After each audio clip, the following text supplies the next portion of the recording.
Lwambia. So, everything is an investment. And the saying that goes, time is money, is actually true. We trade time for money in as much as we may not know it.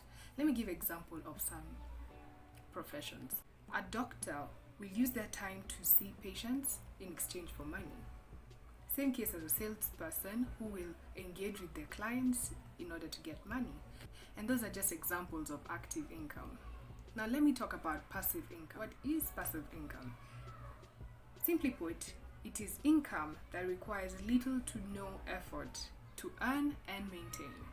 Now, from the examples I've given, all these professions require some form of effort so that they can get money. And now, in terms of passive income, really it's just like letting your money work for you. Simply put, letting your money work for you. The last time I mentioned investing in a high interest rate bank, I had not really expounded on it, so let me just explain it today.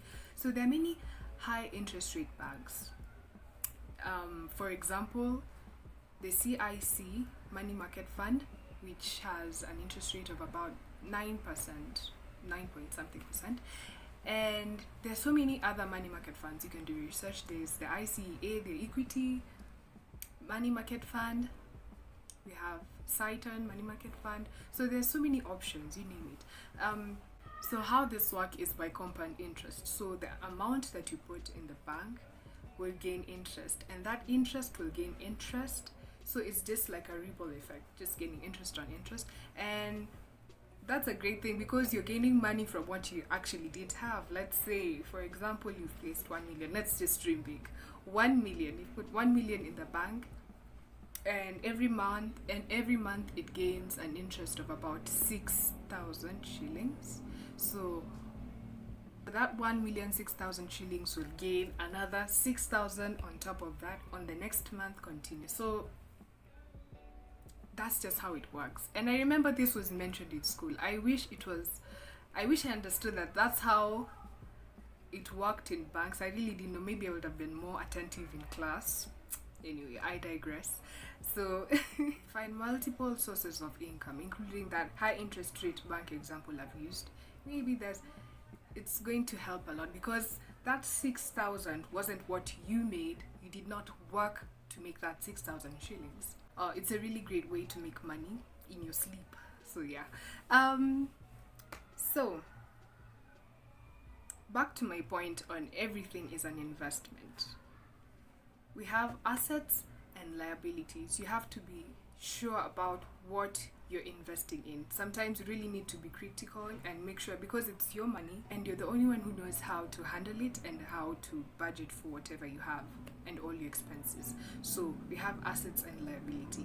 You have to be really critical and know what exactly to prioritize in your life. So that brings me to my next point. Don't go broke trying to play rich. I know so many of us have been victim to that. So many of our elders are also paying for that. Let me just give an example. You need to ask yourself, is land,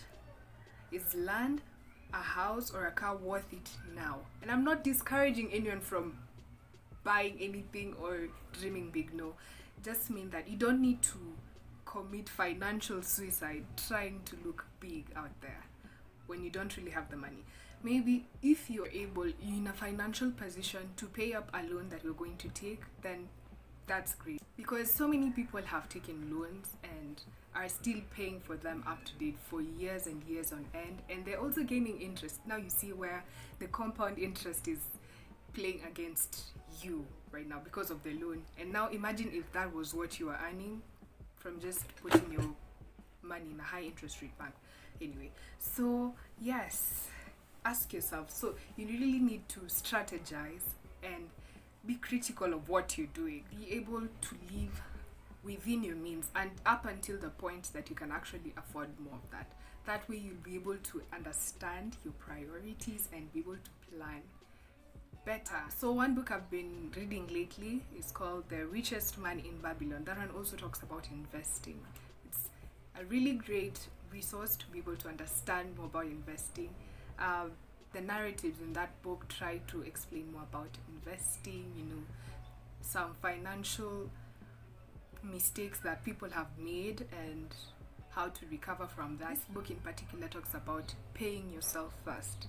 Paying yourself first by keeping 10% of your entire income for yourself. Paying yourself for that 10% and investing that money. So hopefully you'll be able to find that book useful, and thank you.